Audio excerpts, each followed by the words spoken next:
Welcome back to another episode of AFL Unpopular Opinions. I'm Ryan Cook. Joining us back in the studio from a hot weekend on the links, it's Tom Rockcliffe. Yes, thanks for having me, gentlemen. I heard that the ratings dipped a little bit, so my seat was safe. So I come back in and make sure that we bounce this week in a prelim week. Were you a bit worried? You know, the old rule in showbiz, never take a day off. Not really. I was pretty confident. It's pretty confident amongst us. I mean, we get on really well, and there's no point trying to do it via a computer. We always have a few tech issues, and I mean, I was on the 7th tee, I think, at Millbrook when news recorded, so I'd much prefer to swing the golf club and tune in. Tough gig. Looked beautiful, though. Yeah, fantastic courses over there. If you haven't been to Queenstown, I'd recommend going there if you're an Australian. So dress the trip up as a conference. Well, yeah, so we had a conference Wednesday, Thursday, Friday. Conference, flat out. Yep. Didn't stop. Tax deductible. 9 to 5. Yes, that's right. Yep. No, longer than that. 14 hours. 7 till 6, then functions, you know. So they were long days, and then, just eased in a little bit of golf over the weekend and came home Tuesday. Well done. But, recommend it. Close. And there's anything you wanted to do, you could nearly do there. So best course? I reckon Millbrook. So Millbrook, Jacks Point, and then we played Queenstown as well. So, amazing venues, golf, backdrops. I couldn't speak highly enough of the place. Clean, tidy, all shop fronts open, no graffiti, wonderful place. No graffiti. Well, I mean, you walk down the street in Brisbane anywhere, there's spray paint somewhere. There's none of that. It's a beautiful place. No rubbish on the ground. Didn't see one piece of rubbish, no litter. Sounds like a great trip. Great trip. Uni town too. Cowboys was good. There's a buck and bull there, Jack. Ooh, There's a what? okay. A buck and bull. Get that right. Well, our man Jack mightn't be able to get on the buck and bull because he's had a big weekend on the bike. He's pulled up a bit red raw. My gooch is completely gone. We went out to Black Butt and it was more like purple gooch by the end of it. But a bit of mountain bike riding. Had to adjust the seat by the end there. But it was a good weekend. Quiet little 100 Ks under the belt. No worries. Just clocking up the Ks, putting in the work while others are on the golf course. Yeah, you know. Someone's got to do it. Yeah. Well, I mean, you have to get out to nature when your club's in disarray. You need to go and free the mind, don't you? What's going on at Essendon? Get away from all the tech. What's going on? Your guess is as good as mine. These blokes, the Hawks, are just swooping in on about every captain in the comp. Merritt, who was staunch in recommitting last season, he's wavering now. Oh, wavering, you're right. Wavering, just wavering. Does he get to the best and fairest night? Doesn't seem like he's going to. Well, they might post him his medal. 7th? Is he won 6? He's won 5. I think he's in line for his 6th. Which he will do. Yeah. They'll have to post it to him. Well, he should turn up. I think the right thing to do would be to turn up. He's got to be on the nose, though, surely, the club now. Well, you think so, but also he's given everything to that club, and if he has been promised certain things and they haven't come through, which we're all guessing externally what's happened. Free agency was set up for this. He's not a free agent, clearly. Yeah. But at some point, there's a camel that breaks the straw that breaks the camel's back, Or isn't camel. it? So Camel will break your back if camel it jumps will on break your back as well. So, but no, I reckon you make a point. I reckon we spoke about this last week. Like, you don't know what the conversation's been going on. So it might have been 2 years. Yeah. Recommit and we'll get A, B and C done. Yeah. And it hasn't come to pass. So, it's a tough situation for the club. But so tough to when you're trying to retain other talent and attract players. That's tough when your captain walks out the door. The thing with this one, though, is nothing's happened yet. But there's been players coming out pretty strong against him, which is a sign that it's fractured. Yeah, that he's gone. And even though the coach has said he's under contract, we want him to stay, does it get to a point where those relationships break down within the team and it's just like, well... I don't think they said they want him to stay. I think they were confident he's going to stay. He's almost like blindsided them in a way. Didn't they say he's not going anywhere. He's not going anywhere. Yeah. We're not going to trade him. And at some stage, I want to see a club sort of stick to that rather than Buckley. Now, if it's an amazing trade, do it. But, geez, it'd have to be an amazing trade. I don't think they do. In my opinion, I think we've seen the evidence when you hold someone to their contract. Petrarca's tried to get out, Clayton Oliver's tried to get out, and then there's fractures within the club and it's cost Simon Goodwin his job. I think at the point where it's got to now with Essendon, they just have to let him go, get a really, really good return for him, whether it be 3 or 4 picks. mean, it's been 21, 22 years already for Essendon. They've been through the ringer. I think that they need a change, and they need to look internally as well. It's obviously not completely on Zach this, but he's made a decision for himself now to go and look out there. I think they need to let him go and then rectify it in-house, make sure that everything lines up so that they set themselves up for a three-year window. Because I think we've seen what happened at Melbourne when they held him to their contract. Oliver's now not worth what he was. You could have got a lot for him a couple of years ago. Now you probably can't. Petrarca obviously wavered last year and looked like he wanted to go. Didn't allow him to go. Rightfully or wrongfully, it ends up costing Simon Goodwin his job, and we know that something's been off at Melbourne. Something's stunk there. And I think Essendon are in the same boat. I wouldn't be trading him. And the club's come out and said, we're not trading him. And then for them to backflip, unless it is a ridiculous deal, at some stage someone's got to say, nah. But yeah, point taken, re the Melbourne situation. Well, the thing is as well, we've seen positional changes for Zach this year. So whether he didn't accept them either as a player from the coach said, mate, we need you to go to half-back. We need you to go to half-forward. You're getting heavily tagged. We want to try some different guys through the midfield. So as we said, there's a lot of guessing going on, but maybe Zach got a little bit off the fact that he sees himself as an inside midfielder, couldn't adapt to those different positional changes. Maybe he's not the right man for them to lead him into the If that's the case, then as a leader, I feel like you've got to concede in some of those areas in terms of you promoting your own game to what the team needs at the time, whether it be, it's obviously a transitional season with all the injuries and they were looking to develop some inside midfielders. So, but you don't know what the conversations have been. That's exactly. That's the thing. We're speculating, but but it's a difficult situation. You have you're clearly your best player walking out the door. And you set a precedent if you let him walk out the door and you don't get top dollar for him, and you already have the other senior players looking at the exit, and you're bringing the young guys through. Who's going to foster that culture for the next round of picks that come through? So and Sam Draper's probably coming to Brisbane. Everyone's coming to Brisbane. Hasn't that been a big turnaround over the last 10 years? Players wanting to come up here for pay cuts. Incredible. He was actually out my way. Just stumbled across him with a few Lions officials out there at the Manly Boathouse. Did you really? A few weeks back. Just stumbled across a coffee just by chance. I was having a coffee there. Quick word in the ear. So did you sell him on? I didn't speak to him, but no, it was my local coffee shop out there, and made the decision to come up here. But they're going aggressively hard, aren't they, Brisbane? I mean, going a bit top end for me. Oscar Allen? If you go Oscar Allen, Draper, you've got Oscar McInerney. We know he's had his injury concerns. Darcy Fort. Looks like they're going to go with the last touch rule. I think Ruckman are going to play a less role moving forward, so I don't know about stacking them. You've obviously got Eric Hipwood there in that front half as well, who's not there. Seeing Ty Gallup come on. They're top heavy. They're top heavy. Yeah. So when players nominate a team that they want to go to, has there been a lot of talk in the background from the club to the player prior to them? Is it like... Oh, yeah. There's been discussions. Them just making their intentions known, like public, come after me, I want to go to you type. The manager would have been... The manager, I would have thought, before, say, Sam Draper announced that he wants to come to Brisbane, he's had a number of conversations with Brisbane.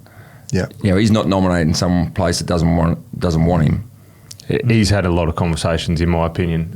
When I went through it back in 17, 18, which I think would be more prevalent now, which we've seen over the season when players start to meet in round 5 or 6, but they'll fly you or they'll fly to you, play a away game, may stay an extra night, have a meeting, go to a hotel room, and then it's about workshopping. And then obviously Draper had all those options in front of him, whether it be the Crows, I think they came pretty aggressively, the Lions, and then to stay at Essendon. He's probably got those 3 deals in front of him, works out which one fits best with him, where he sees the best opportunity moving forward, and he's decided on Brisbane. I think this is an interesting chat because of the 4 teams we have left in the finals. Brisbane, Hawthorn, Collingwood and Geelong. Generally, do you guys think players should be allowed to have those chats with clubs during the season? Because in American sports, it's a big no-no. Big no-no. I mean, the way the game's gone and the free agency, I think there needs to be a realignment, and everyone speaks about the draft and father-sons and academy picks being altered. The biggest thing that they need to look at is free agency, because what we're seeing is these bottom teams lose players to the top teams, which makes it near impossible for the bottom teams to catch up. Prime example is Zach Merritt now nominating a team that's in a prelim final when he hasn't nominated them, but he could potentially go to Hawthorn. Got Oscar Allen, who's the captain of the bottom team, nominating the premiers from last year to go to them. So they just continue to stack the talent in that top realistically was what it was designed to do.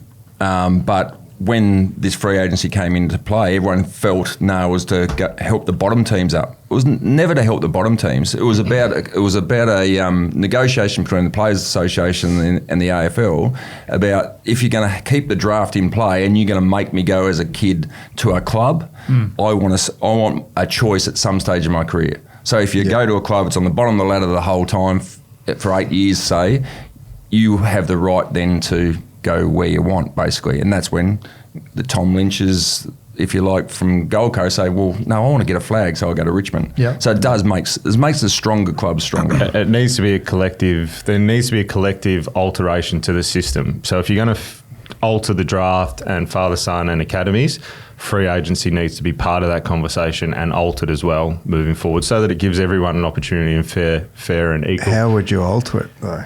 Well, this is why I'm sitting on this podcast and not paid mega bucks at AFL House. Mega bucks here. I'm on mega bucks here. Mid-season having an RDO. Well, I am on mega bucks here, but that's just to... Do you maybe limit the amount of free agents each club can acquire? Well, this is the thing. So get one every 2 years. The compensation, effectively, that I think was at West Coast to receive from Oscar Allen, they were going to spend on potentially bringing Estasevic or someone in, which means they would lose that pick. It's a balancing act, and how you do that, whether the compensation needs to be a first pick or, I mean, it's hard because each club has a different ways of going to the draft and to the trade table. And West Coast, when they won the flag, tried to top up, and they sold the farm. They bought in Tim Kelly. It didn't work. They got rid of 3 first-rounders. This year, they got rid of their first-rounder, bring Liam Baker in, who goes on to win the best and fairest, but is he worth a first-rounder? They've sold all their picks, so they can't go to the AFL and then beg for a pick. You've sold them. So you've bought in players on the back of that. So it's got to be a combination round table, I think, for the clubs, the recruiters, just to come up with the best solution moving forward. I think what we want is everyone to go to the footy every week and believe that their team can win it. And we've seen this year, more so than any other year, that the bottom disconnect in those bottom 6 or 7 teams realistically are not much chance most weeks. You don't want people like Jack on the footy just watching individual performances, knowing that his team's not going to win. Counting stats. Well, you sit here and he gets a kick out of a caddy having a good game. You don't want that. You want your team to be able to win. Saying that, like St Kilda have managed to flip the script a bit this season. They've re-signed Naz, so they had to offer him a lot of money, but from that they've now attracted a few players in as well. So it can be done. You just got to be aggressive, I guess. So they're paying overs for all those players, which they've got to try to do. So I like what St Kilda are doing. So you can argue whether they're worth the money. They're probably not, and whether their marquee player TDK is worth that amount. But they're having a good crack at breaking the cycle. So they've, over the last couple of years, they've got this war chest to actually have a go at it and break the cycle, and then encourage more players to. So they've got to overpay to start with to break it, and then hopefully they can be competitive, play top 8, be a club of choice, and then actually grow their own. Like you spoke on just earlier, like the Lions were in that spot where no one wanted to come up to Brisbane, and they turned the culture around. From that, they became more successful, and now everyone wants to go there. So it's not just the same old clubs. You do have to. It's the same as the Gold Coast. So Gold Coast, once you start to win games, it's a lot easier to attract talent. So Charlie Curnow goes, I want to go to the Gold Coast. He wouldn't have said that 4 or 5 years ago when they're down the bottom. They're obviously a finals team now and starting to play. So winning covers a lot of cracks, and that's clearly Brisbane are in the window. Gold Coast are starting to shift into the window. Sydney are in the window. So those teams that can't attract talent, like West Coast, it's going to be really hard to get people to go there. So probably with the West Coast type ones is that there's going to be opportunities for money, again, because clubs have to pay 95% of the cap. So if you're on the bottom of the ladder, you've got a lot of players that aren't elite and probably kids. So you're going to have the opportunity. So maybe, because you hear of say a Cal Archie. Well, he's been linked to different clubs. So you look at Cal Archie, who's been a really good player and great value for... Underrated. Yeah, for the Lions. So he could get his payday going somewhere else. So he could go and get overs at, say, a West Coast. And he's not in that top bracket, but he can get his payday. But that's what you're going to get. Whereas, and Brisbane, as much, again, as he's been such a valuable player for him, wouldn't be devastated because you've got the young guys coming through. So that's where there's opportunities at those bottom clubs for those type players. What about Lachie Neale? Do you think he goes back west? Because what's he getting closer to 30? He's been injured. Bringing in these new faces. Do they find themselves in that sort of Clayton Oliver position where they're like, hey, let's... move him on before he's in the back nine of his career or not? I know it's crazy to think about. There has been link. There has been talk, whether it's over the last couple of years, really. Yeah, the last couple of years. I think his wife's from there. So obviously the family support's going to play a key factor, and it depends where he wants to set himself up after footy. I mean, you couldn't begrudge him as a Brisbane Lions person if he decided to leave. He's given everything to that footy club. He's lifted the Premiership Cup and been there on the final day and been a great contributor. So, I mean, he potentially, if West Coast, if you want to go after someone, there's a prime example. You get a good midfielder. It takes a bit of heat off Harley Reid. If you want to be aggressive and springboard up, what it also does, you may attract some other local talent from interstate that potentially go home. Oh, look, we've got Lachie Neale coming. Bang, bang, bang. You get a roll-on effect. Yeah. Talking about spending money, Lynchy, I've got to ask you, Melbourne's got their man now at the helm. Does that mean you guys are going after Bucks, Tassie? Yeah, we're chatting to him. Yeah? Yeah, we're chatting to him and realistically a number of other coaches. But, it's popped out in the last few days. So I'll go to, so this is recorded Monday, I'm going down to Melbourne tomorrow and meeting with Bucks, just having a chat about where he's at, sort of his coaching philosophies, and it'll be part of...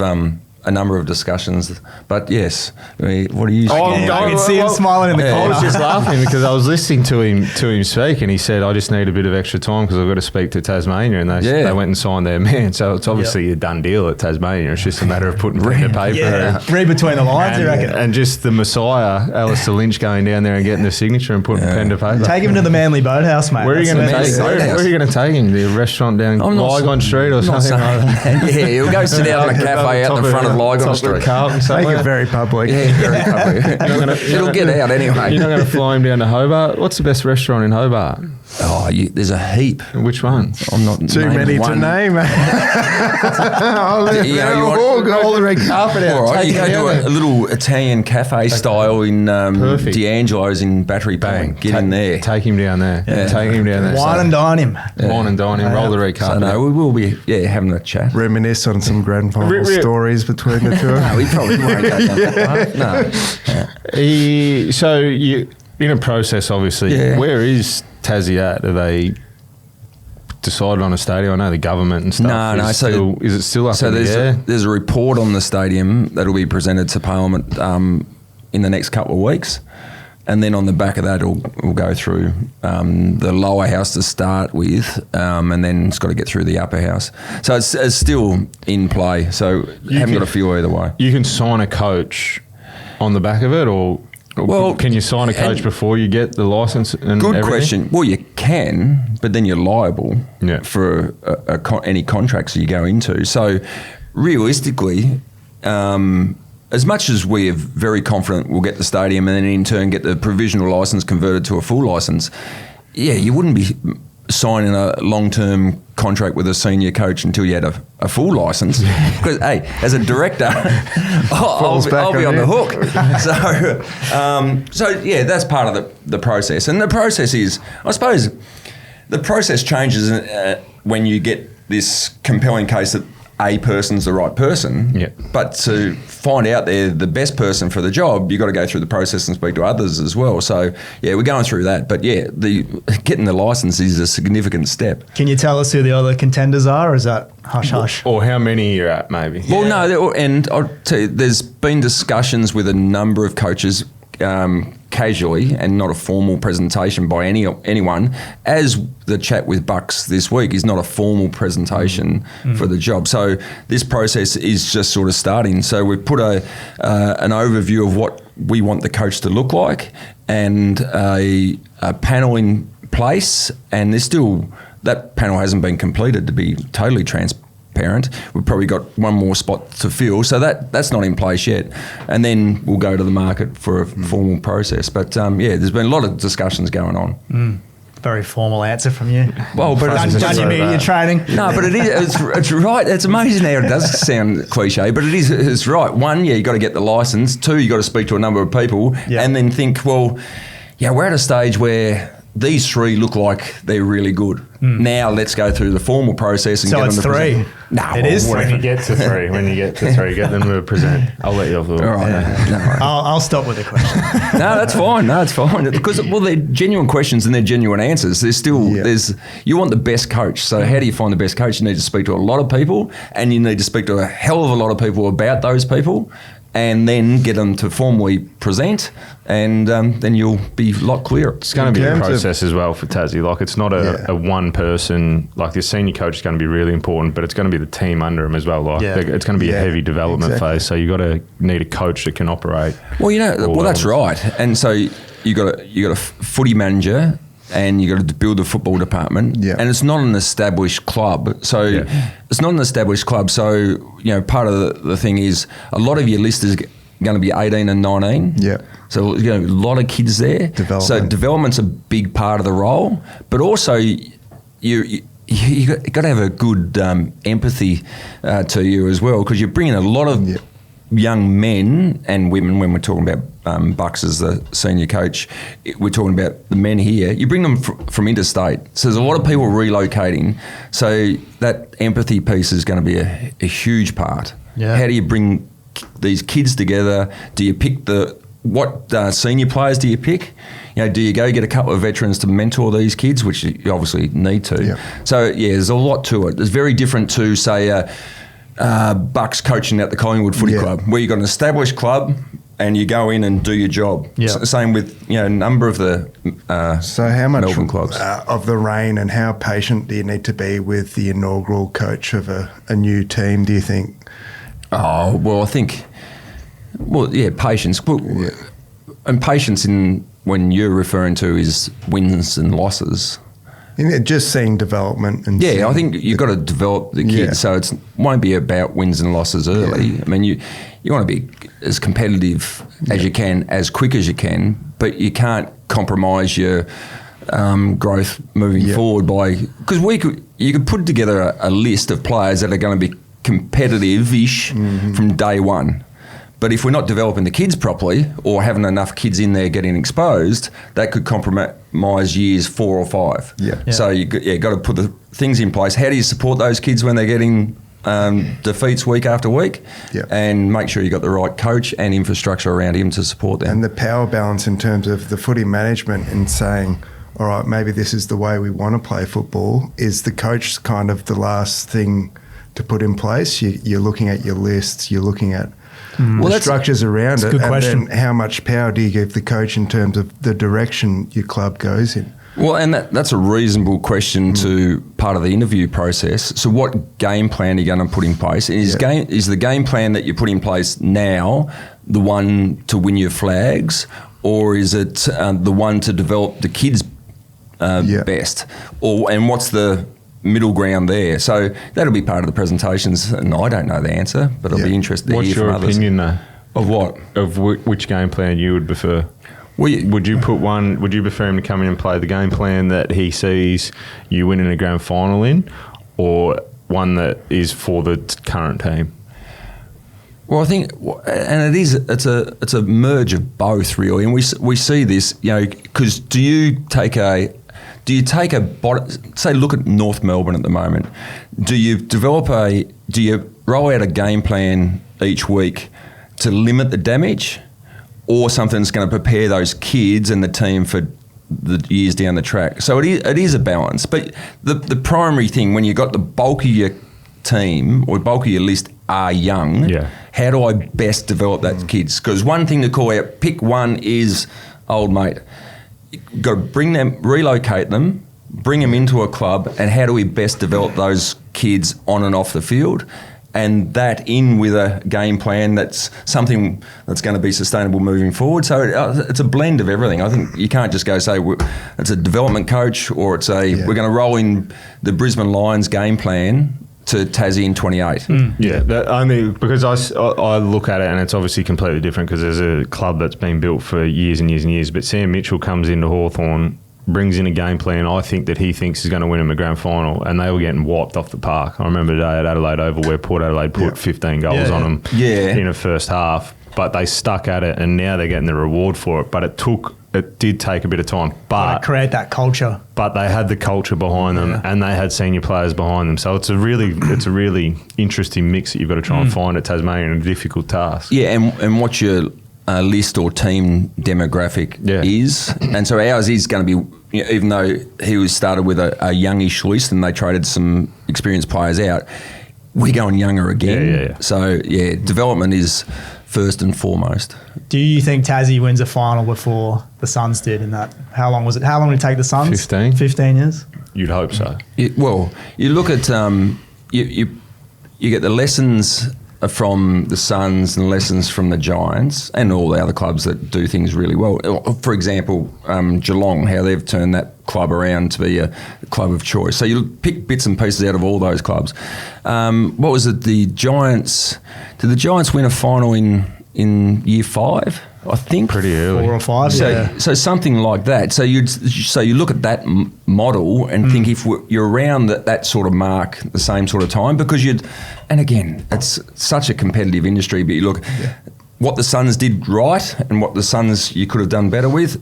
Take the Giants example, try to combine it, and then put the twist of Tassie. It's a unique situation in Tassie too, because you've got a lot of footy history. It's a state team rather than a suburban or a city team, so there's a lot to go in the mix. But I mean, if you're winning finals in year 4 or 5, pretty happy. You're going to be expecting to play in a full stadium, unlike the Suns were for so long or still are type thing. So the infrastructure's there in terms of the fans and stuff. But it'd be interesting. Well, and that's part of the.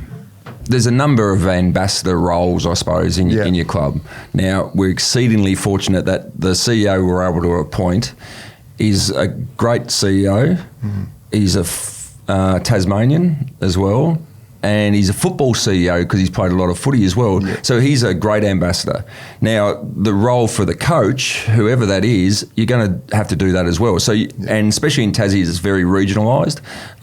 You've got to be getting around the state. You've got to have. You think of how Scott Roth has in the NBL has united the state.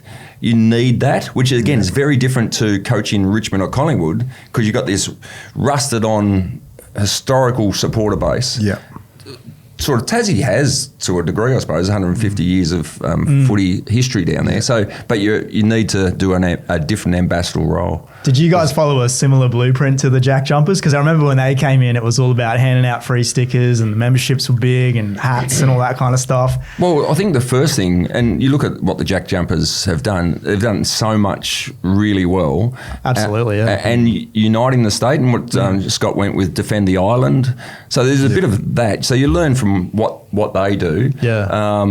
But the number one thing is you've got to unite the state. You've got to make sure that everyone feels that they're part of it. And I think with key stakeholders, whether it be community organisations, local footy clubs, past players, trying to bring all them in. And if we're united, it's going to be a lot easier. So, there's a lot of unique parts to Tassie, but a united footy club is exceedingly important. Just don't go 21, 22 years without winning a final. Yeah, if you had to guess, if you have to predict right now, are you going to win a final before? Much better question. With a very good mate as coach of the Essendon Footy Club, I'm not going to go down that far. And I hope they do very well. That would be a headline I'd like to read on Fox Sports. That's right. Let's talk about some of the on-field action. That's enough Tassie airtime, I think, for one day.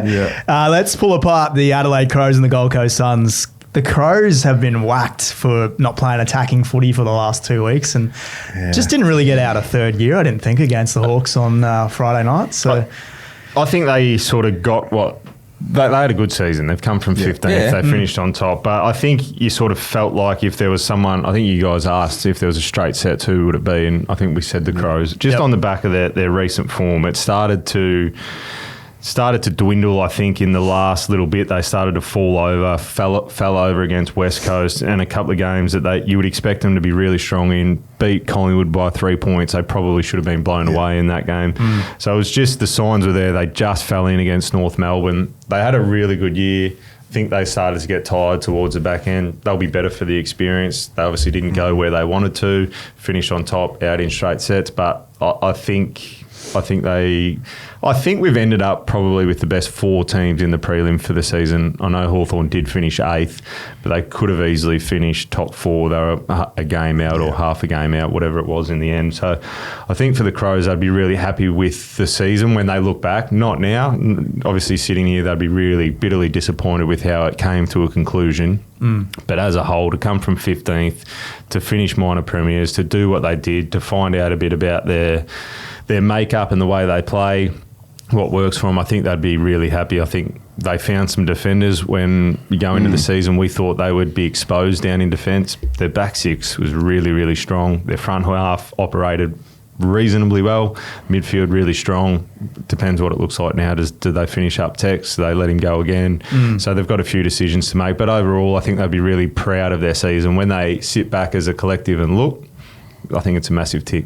Yeah, they finished similar to the Gold Coast, didn't they? They looked just out on their feet. They just didn't look quite up to that level after having a good year. I just thought maybe going into the final series, even though they probably weren't the standout best team in the comp, although they finished on top, they just look a bit more mature, that maybe they'll be more primed for finals footy. But yeah, it didn't turn out that way, that's for sure.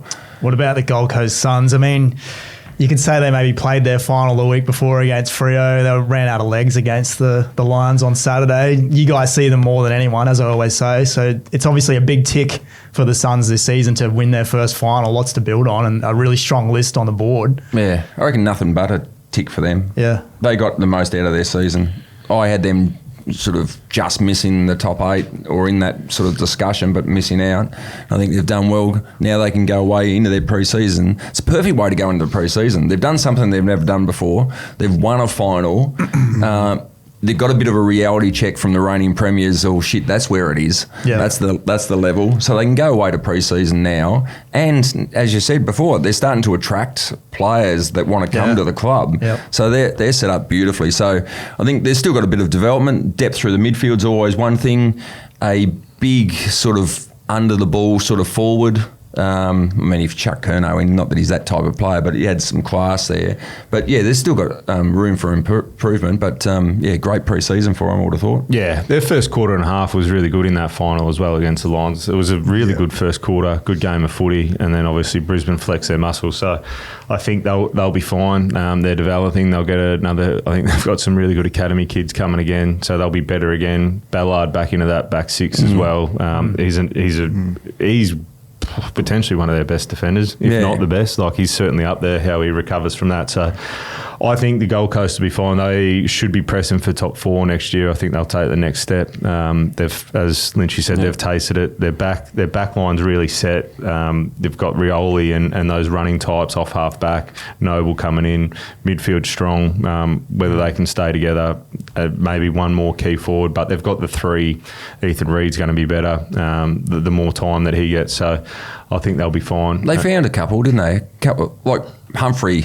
Well, he's a star already. Yeah. So, like, he changed his body shape and got himself, now he didn't have a great finals game against the Lions, but he's stepped up.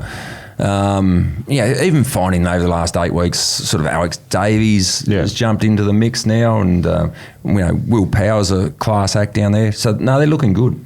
Where do you think the Q Clash ranks in terms of rivalries? Do you think another blowout like that obviously does it a bit of harm, but...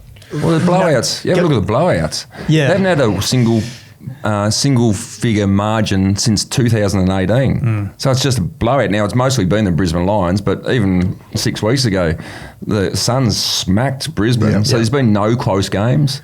I mean, that puts it up there, but it's been manufactured in right up until this year, really. But It's always hyped up. Yeah, it's genuine.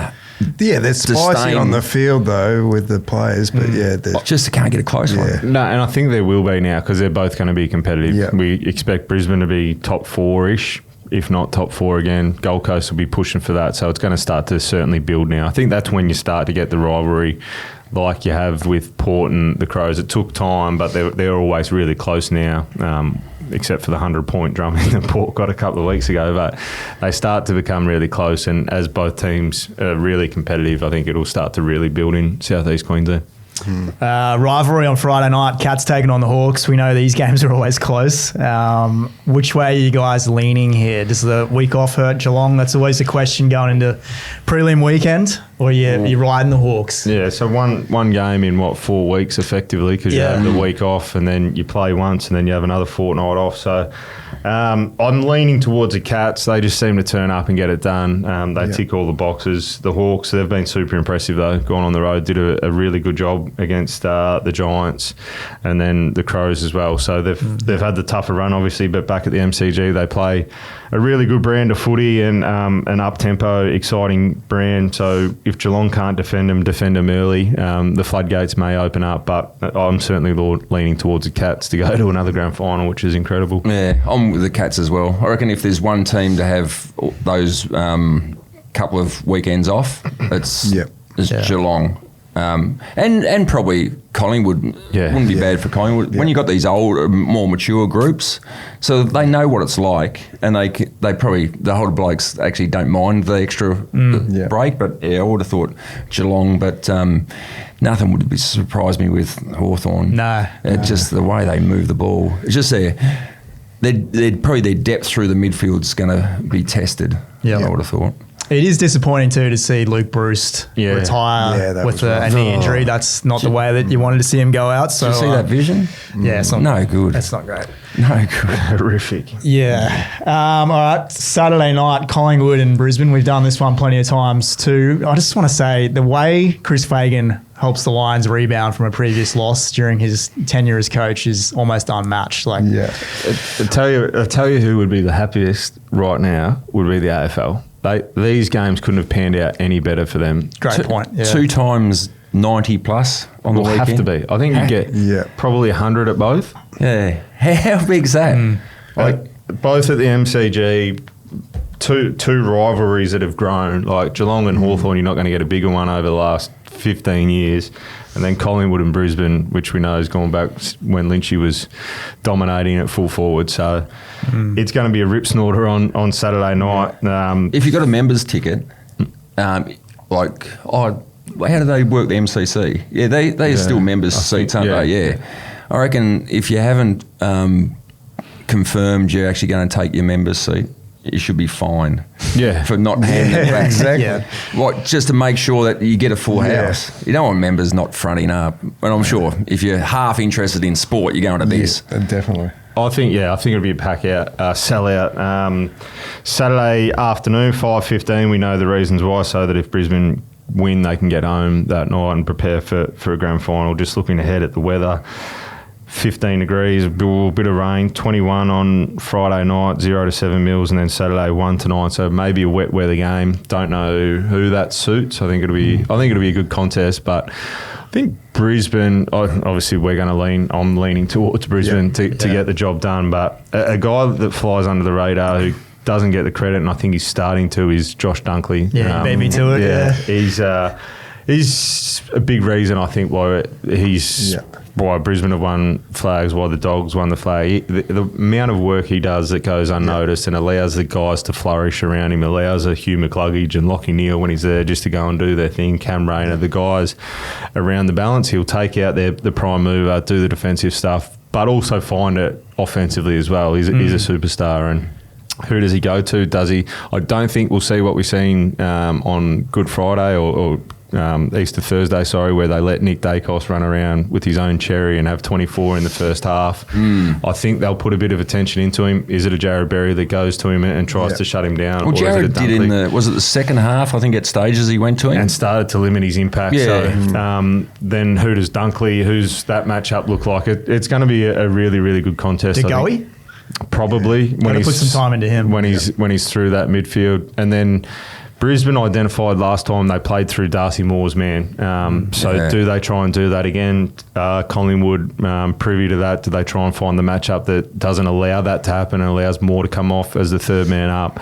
There's a lot of little battles within the battles. I think, does Brisbane's defence stand up? We've seen on the weekend, how do they go? Do they send Harris Andrews to the best defender? I heard a very, very intelligent man thoughts on that on Saturday night speak about what he would do. You can't allow Harris to have the night he had against the Suns. Nah. Well, I think what the great man Lynchy said, and correct me if I'm wrong, when you've got Payne there, you can allow Harris not to go to the best defender. But when Payne's not there, Harris Andrews has to, and I think we've identified that when Ryan Lester went to Cameron in the first week of the finals. He got off the chain early and looked like King was going to have a night out when he was on Gardner. Andrews goes to him, shuts him down. It's an interesting one, isn't it? Because who does he go to then? Against Collingwood's a tough one, because what's happened in the past, that grand final that Brisbane lost. Billy Frampton. So Frampton's gone to Harris and taken him deep. Now, Harris can play deep, no problems at all, but he's best if he's a bit higher and he can intercept, mark and spoil. So do they concede and allow Billy Frampton to dictate starting points? Or who's the matchup? Well, it's probably Cox, depending on what they do, Collingwood, because he's so tall. Who else? And that's probably the one, because Cox is not overly mobile and doesn't read the play. Not many people do read the play anywhere near as well as Harris Andrews. So Harris in flight will just disregard him and drop off and then go back in front of the likes of Elliott and Mychek and Membry. But it depends what they do as well. Do they bring McStay back in, or is he his story could be horrific if he doesn't come back in and Collingwood would win it? I don't think he comes back, does he? Well, it's going to be difficult on their performance. I think Bobby Hill's a chance. Well, Bobby Hill, as well, which, I mean, he won a Norm Smith against Brisbane as well. So it's going to be a good game. Collingwood has certainly tested them, and Brisbane are hanging on by one more injury. I think they fall over. So I think it's going to be a ripping contest. And then it's for Collingwood as well. How do they get their guys going? How do they find Houston? If Houston can start to lift, because he hasn't had the season that we would have thought, through the midfield, whether he plays on a wing or off half back. But it's going to be, I think both of them, I think we're in for two really good prelims, and we've said that in the past, and there'll be a blowout, no doubt. But I think we've got the best four teams of the year leading into the prelim weekend. I think Darcy Moore will be interesting to watch too. Had a great game against the Crows, and he's been a little bit off this year. Had a good season, not a great one. So Darcy Moore is the one that they will speak about pre-game, as Rocky mentioned. You almost circle his name, and whether Brisbane, which they've done it at times a few years ago, they actually have used Dan McStay when he was playing for Brisbane to go and jump onto, say, a Sam Taylor or something like that. I think he's so important, Darcy Moore. I'd be sort of putting someone and almost play behind him and push him under the ball. So that's going to be a huge part of the conversation this week in the prep for Collingwood. Well, you got to play through his man, which they did. So they played it to Logan Morris, who kicked 6 on him only 6 or 7 weeks ago at the MCG. So you've got to make him accountable. You can't allow him to have a matchup where he feels like he can just drop off and impact the contest. You've got to have him on the lead. You've got to take him out of that space to get those one-on-ones that they want in that front half. So that's it. If you're even going 20 metres or 25 metres to Morris or his opponent, you've got to. You've got to hit him. You've got to use it. You can't just have the blinkers on, which happens in big games. Sometimes you've got the blinkers on because there's pressure and shit, I've just got to get it forward, and you bang it forward. Rest assured, Darcy Moore's going to be sitting under it. Mm-hmm. So either you've got to be pushed out of the road, or you've got to have the composure to hit up short. Yeah, so you can't allow the more matchup to go to Oscar McInerney or Gallup. It has to be Morris. They have to manufacture that in the front half. They need to make sure it's a Morris so that he goes with him, and then manoeuvre it around there. So I'd nearly play Morris out of the goal square. Yeah, lots to watch in terms of player matchups. And rest assured, Charlie Cameron will kick 5 and Pendlebury will have 35 plus touches because Rocky's been calling him out all year. What do you think on Charlie Cameron's game? He got further up the ground, more defensive pressure. I wouldn't have selected him going into it. He obviously only touched it the two times the week before. Chris Fagan's so loyal, and we've seen it throughout his tenure, and that's why he's a great coach. But I thought he was much better on the weekend. He didn't obviously kick a goal, but he had the 3 shots. He was more impactful. He brought a certain level of energy, and that's the Charlie Cameron that I think we've loved and watched play. He goes out there and plays on instincts. When he starts to overthink it, when he tries to direct traffic around, he just needs to go and play. Go and play, and he'll get a Maynard. I think Maynard will go to him, look to shut him down. He needs to find a way to get up the ground, impact the contest, and beat Maynard back to goal. So that was the big thing, wasn't it? Like because if you're going to just isolate yourself or stay in the forward 50, you mark yourself on goals and points. Yeah. And so Charlie's, you can see the anxiety build week after week. He's thinking, I'm not scoring. So, to see him across half-back at times, perfect. Get up there, get the ball in your hand, and you feel a bit better about yourself. Get some touches, then you can drift forward. And, you could see that didn't work out with the scoreboard, but he had much better impact. Definitely.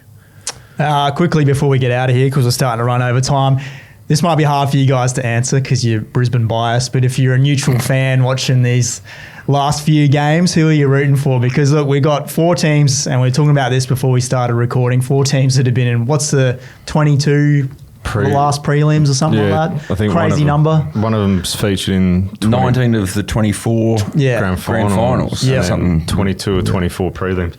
It's ridiculous. Well, clearly Brisbane. I think as a neutral supporter, if you didn't support any, you're sick of Geelong being up there, you're sick of Hawthorn doing it, you hate Collingwood, so you love Brisbane. It's got to be Brisbane. Totally neutral. I mean, everyone hated Hawthorn because they just won everything. Geelong are always in prelims. Chris Scott's been in 11 of 15. It's disgusting. But Everyone all neutral supporters are starting to hate them all. Because Brisbane starting to hate Brisbane. Brisbane are academies and 7 final series in a row. They'll be starting to wear thin there. So I'm going. My bias is. I reckon we've said Brisbane's best their best is the best. So I reckon Brisbane Geelong for me. Yeah. Brisbane Geelong grand final, but so if you were to take that off and I had to pick one of the other 3, what is the best, or you want to see do well? So if you take Brisbane off the table and you go, which one would you want to see win the grand final? That you want to see. So not the best teams. Hollywood Hawks. Well, you can't have the Hawks. If my cousin was playing, he's done his quad, Harry Morrison for the Hawks. He's done for the year, so wipe them out. Wipe Collingwood out and leaves us with Geelong. Which, again, I'm not. It's sort of, I don't really want them. Yeah. What about you? You're a passionate Essendon man? Well, he's just watching the rugby league now. Those Broncos. My pick at the start of the final series was the Lions and Cats to play again in the grand final. So that's what I'm gunning for, and I hope the Lions get up. But I think every fan outside of Victoria would be on the Lions bandwagon. Yeah. All right, we'll find out in a few days' time. Thank you, Rocky. Thank you, Lynchy. Thank you, Jack. Thank you. We'll be back next week to preview the grand final. Chances are you're about to lose. For free and confidential support, call the number on the screen or visit the website